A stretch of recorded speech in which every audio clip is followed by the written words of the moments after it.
ಎಲ್ಲರಿಗೂ ನಮಸ್ಕಾರ. ನವಚೇತನ ಎಜುಕೇಷನ್ ಚಾನಲ್ಗೆ ಎಲ್ಲರಿಗೂ ಸ್ವಾಗತ. ಶಿಕ್ಷಕರ ನೇಮಕಾತಿಗೆ ಸಂಬಂಧಪಟ್ಟಂತೆ ಈಗ ಸರ್ಕಾರ ಆಲ್ರೆಡಿ ಹೇಳಿದ ಹಾಗೆ 100 ದಿನಗಳ ಕಾಲಾವಧಿಯಲ್ಲಿ ಶಿಕ್ಷಕರ ನೇಮಕಾತಿಯನ್ನು ಸಂಪೂರ್ಣಗೊಳಿಸಲಿದೆ. ಅದರಲ್ಲೂ 15,000 ಶಿಕ್ಷಕರ ನೇಮಕಾತಿ ನಡೆಯಲಿದೆ. 2,500 IT ಶಿಕ್ಷಕರ ನೇಮಕಾತಿ ನಡೆಯಲಿದೆ. ಸೊ ಇದೇ ಒಂದು ಮಾಹಿತಿಯನ್ನು ಮಧು ಬಂಗಾರಪ್ಪ ಸರ್ ಅವರು ಕೆಲವೇ ನಿಮಿಷಗಳ ಹಿಂದೆ ತಮ್ಮ ಫೇಸ್ಬುಕ್ ಪೇಜಲ್ಲಿ ಪೋಸ್ಟ್ ಮಾಡಿದ್ದಾರೆ. ಸೊ ಅದನ್ನು ಇಲ್ಲಿ ನಿಮ್ಮೊಂದಿಗೆ ಶೇರ್ ಮಾಡ್ತಾ ಇದ್ದೀನಿ. ಶಿಕ್ಷಣ ಕ್ಷೇತ್ರದಲ್ಲಿ ಐತಿಹಾಸಿಕ ಹೆಜ್ಜೆ, ಉದ್ಯೋಗ ಮತ್ತು ಶೈಕ್ಷಣಿಕ ಕ್ರಾಂತಿ. 15,000 ಶಿಕ್ಷಕರ ಬೃಹತ್ ನೇಮಕಾತಿ, 2,500 IT ಶಿಕ್ಷಕರ ನೇಮಕ, 11,000 ಅತಿಥಿ ಶಿಕ್ಷಕರ ನೇಮಕ. ಸೊ ಇದರ ಜೊತೆಗೆ ಇನ್ನಷ್ಟು ಮಾಹಿತಿಯನ್ನು ಕೂಡ ಶೇರ್ ಮಾಡಿದ್ದಾರೆ, ಅದನ್ನು ಕೂಡ ನೋಡೋಣ. ಮಧು ಬಂಗಾರಪ್ಪ ಸರ್ ಅವರ ಒಂದು ಫೇಸ್ಬುಕ್ ಪೇಜ್ ಇದು. ಸೊ ಕೆಲವೇ ನಿಮಿಷಗಳ ಹಿಂದೆ ಈ ಒಂದು ಪೋಸ್ಟನ್ನು ಶೇರ್ ಮಾಡಿದ್ದಾರೆ. ಸರ್ಕಾರಿ ಶಾಲೆಗಳ ಬಲವರ್ಧನೆ ಹಾಗೂ ಯುವ ಜನತೆಗೆ ಉದ್ಯೋಗಾವಕಾಶ ಕಲ್ಪಿಸಲು ನಮ್ಮ ಸರ್ಕಾರ ಮತ್ತೊಂದು ಐತಿಹಾಸಿಕ ಹೆಜ್ಜೆ ಇಟ್ಟಿದೆ. ಶಾಲೆಗಳಲ್ಲಿನ ಶಿಕ್ಷಕರ ಕೊರತೆಗೆ ಶಾಶ್ವತ ಪರಿಹಾರ ಒದಗಿಸಲು ಮುಂದಿನ 100 ದಿನಗಳ ಅವಧಿಯಲ್ಲಿ 15,000 ಶಿಕ್ಷಕರ ಬೃಹತ್ ನೇಮಕಾತಿ ನಡೆಯಲಿದೆ. ಇದರೊಂದಿಗೆ ಕಂಪ್ಯೂಟರ್ ತರಬೇತಿಗಾಗಿ 2,500 IT ಶಿಕ್ಷಕರನ್ನು ಹಾಗೂ ಪ್ರೌಢಶಾಲೆಗಳ ಮಕ್ಕಳ ಶೈಕ್ಷಣಿಕ ಹಿತದೃಷ್ಟಿಯಿಂದ 11,000 ಅತಿಥಿ ಶಿಕ್ಷಕರನ್ನು ನೇಮಕ ಮಾಡಿಕೊಳ್ಳಲಾಗುತ್ತಿದೆ. ನಾನು ಶಿಕ್ಷಣ ಸಚಿವನಾಗಿದ್ದ ಅವಧಿಯಲ್ಲಿ ಶಾಲೆಗಳಲ್ಲಿ ಕಾಡುತ್ತಿದ್ದ ಶಿಕ್ಷಕರ ಕೊರತೆಯನ್ನು ನೀಗಿಸಲು ನಿರಂತರವಾಗಿ ಕಾರ್ಯನಿರ್ವಹಿಸಿದ್ದೆ.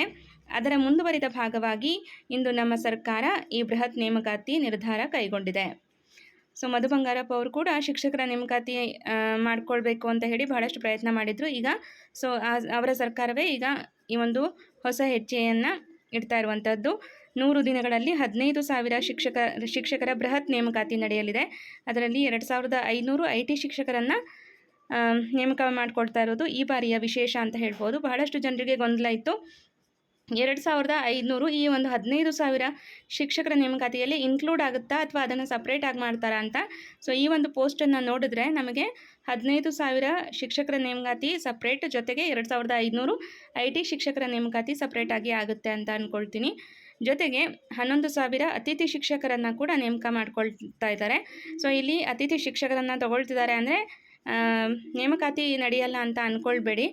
15,000 ಶಿಕ್ಷಕರ ನೇಮಕಾತಿ ಖಂಡಿತವಾಗ್ಲೂ ನಡೆಯುತ್ತೆ. ಸದ್ಯದಲ್ಲೇ ನೋಟಿಫಿಕೇಷನ್ ಹೊರಬೀಳುತ್ತೆ ಅಂತ ಹೇಳ್ಬೋದು.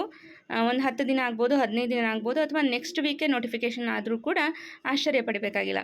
ಓಕೆ, ಸೊ ಈಗ ನೀವು ಎಲ್ಲರೂ ಕೂಡ ತಯಾರಿಯನ್ನು ಆರಂಭ ಮಾಡಿದ್ದೀರಿ. ಬಹಳ ವೇಗದಲ್ಲೇ ನಿಮ್ಮ ತಯಾರಿ ನಡೀತಾ ಇದೆ ಅಂತ ಅಂದ್ಕೊಳ್ತಾ ಇದ್ದೀನಿ.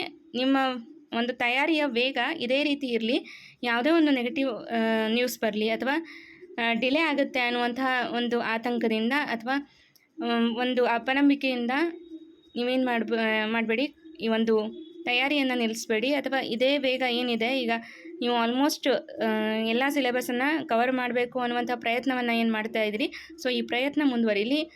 ಇದೇ ವೇಗದಲ್ಲಿ ನಿಮ್ಮ ಅಭ್ಯಾಸ ನಿರಂತರವಾಗಿರಲಿ. ಖಂಡಿತವಾಗ್ಲೂ ನಿರಂತರ ಪ್ರಯತ್ನಕ್ಕೆ, ನಿಮ್ಮ ಪರಿಶ್ರಮಕ್ಕೆ ಪ್ರತಿಫಲ ಸಿಗುತ್ತೆ.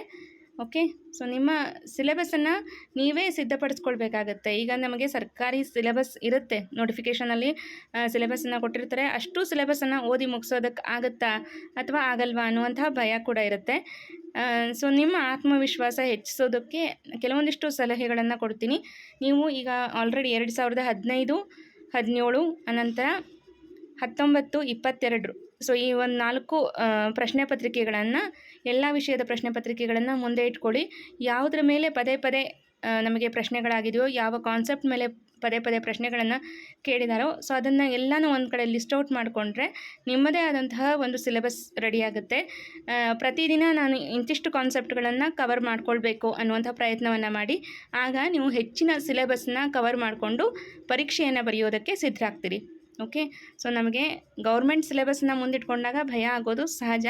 ಬಟ್ ಈ ರೀತಿ ಸಿಲೆಬಸನ್ನು, ನಿಮ್ಮದೇ ಆದಂತಹ ಸಿಲೆಬಸನ್ನು ನೀವು ಸಿದ್ಧಪಡಿಸ್ಕೊಂಡಾಗ ಖಂಡಿತವಾಗ್ಲೂ ಆತ್ಮವಿಶ್ವಾಸದಿಂದ ಅಭ್ಯಾಸವನ್ನು ಮಾಡ್ತೀರಿ.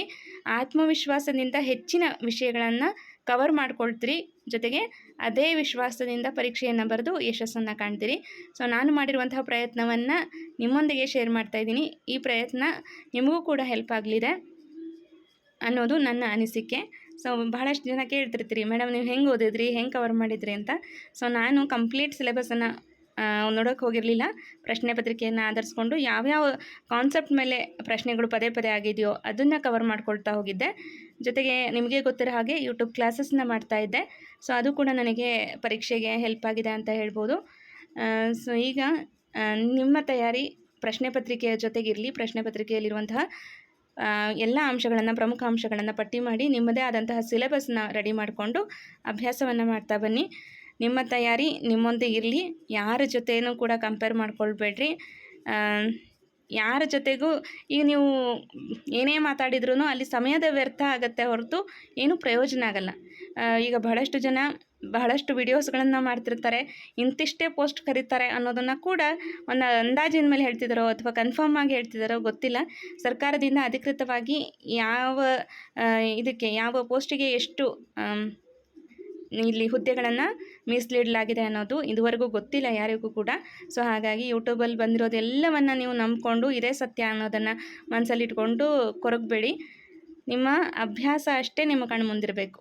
ಈಗ ಒಂದೇ ಪೋಸ್ಟ್ ಇದ್ದರೂ ಕೂಡ ನೀವಲ್ಲಿ ಅರ್ಜಿಯನ್ನು ಸಲ್ಲಿಸಲೇಬೇಕು, ಎಕ್ಸಾಮನ್ನು ಬರೀಲೇಬೇಕು, ಹೌದಾ?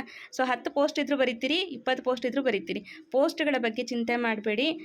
ನಿಮಗೆ ಬೇಕಾಗಿರೋದು ಒಂದು ಪೋಸ್ಟ್. 10 ಪೋಸ್ಟ್ ಇದ್ದರೂ ಅದರಲ್ಲಿ ಒಂದು ನಾನು ಪಡ್ಕೊಳ್ತೀನಿ ಅನ್ನೋ ರೀತಿಯಲ್ಲಿ ತಯಾರಿಯನ್ನು ಮಾಡಿ.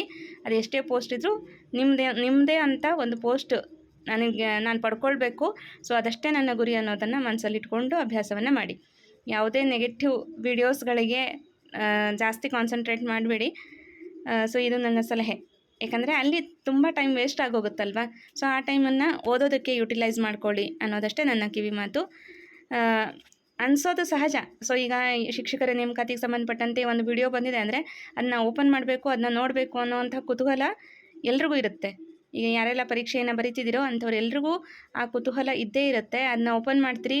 ಸೊ ಅಲ್ಲಿ ಎಲ್ಲೋ ಒಂದು ಕಡೆ ನಿಮಗೆ ಪೋಸ್ಟ್ ಕಮ್ಮಿ ಇದೆಯಲ್ಲ ಅನ್ನುವಂಥ ಒಂದು ನೆಗೆಟಿವ್ ಥಾಟ್ ಮನಸ್ಸಲ್ಲಿ ಬಂದುಬಿಟ್ರೆ ತಯಾರಿ ಸ್ವಲ್ಪ ಕುಗ್ಗುತ್ತೆ, ನಿಮ್ಮ ಆತ್ಮವಿಶ್ವಾಸ ಕುಗ್ಗುತ್ತೆ. ಅಭ್ಯಾಸ ಮಾಡ್ತಾ ಇರುವಂತಹ ವೇಗದಲ್ಲಿ ಏನಾಗುತ್ತೆ, ಒಂದು ನೆಗೆಟಿವ್ ಥಾಟ್ ಬಂದ ತಕ್ಷಣ ನಮ್ಮ ತಯಾರಿ ಆಟೋಮೆಟಿಕ್ಕಾಗಿ ಕಮ್ಮಿ ಆಗ್ತಾ ಹೋಗುತ್ತೆ. ಯಾಕಂದರೆ ನಾವು ಚಿಂತೆ ಮಾಡೋದ್ರಲ್ಲೇ ಭಾಳಷ್ಟು ಸಮಯವನ್ನು ಕಳೀತಾ ಇರ್ತೀವಿ. ಸೊ ಇದೆಲ್ಲ ಆಗೋದು ಬೇಡ ಅಂದರೆ ಸೊ ಆದಷ್ಟು ಇಂಪಾರ್ಟೆಂಟ್ ಏನಾದ್ರು ವೀಡಿಯೋಸ್ ಅಪ್ಡೇಟ್ಸ್ ಇದ್ದರೆ ನಾವು ಟೆಲಿಗ್ರಾಮ್ನಲ್ಲಿ ಕೂಡ ಹಾಕ್ತೀವಿ. ಪದೇ ಪದೇ ಇದನ್ನೇ ಹೇಳೋದ್ರಲ್ಲಿ ಅರ್ಥ ಇರಲ್ಲ. ಸೊ ಹಾಗಾಗಿ ಯೂಟ್ಯೂಬಲ್ಲಿ ನಾನು ಜಾಸ್ತಿ ಹೇಳೋಕ್ಕೋಗಲ್ಲ. ನಮ್ಮ ಟೆಲಿಗ್ರಾಮಲ್ಲಿ ನಿಮಗೆಲ್ಲ ಮಾಹಿತಿಗಳು ಸಿಗ್ತಾ ಇರುತ್ತೆ. ಓಕೆ. ಸೊ ಅಧಿಕೃತವಾಗಿ ಏನೇ ಮಾಹಿತಿ ಬಂದರೂ ಖಂಡಿತವಾಗ್ಲೂ ನಾವು ಶೇರ್ ಮಾಡ್ತೀವಿ. ನಿಮ್ಮ ತಯಾರಿಯಲ್ಲಿ ನೀವಿರಿ. ನಿಮ್ಮ ಗೆಲುವಿನ ಒಂದು ಹಂತವನ್ನು ತಲುಪುವಂತಹ ಸುವರ್ಣಾವಕಾಶ ಇದು. ಸಮಯವನ್ನು ವ್ಯರ್ಥ ಮಾಡದೆ ಅಭ್ಯಾಸವನ್ನು ಮಾಡಿ ಅಂತ ಹೇಳ್ತಾ ಈ ಒಂದು ವಿಡಿಯೋವನ್ನು ಇಲ್ಲಿಗೆ ಎಂಡ್ ಮಾಡ್ತಾ ಇದ್ದೀನಿ. Thank you.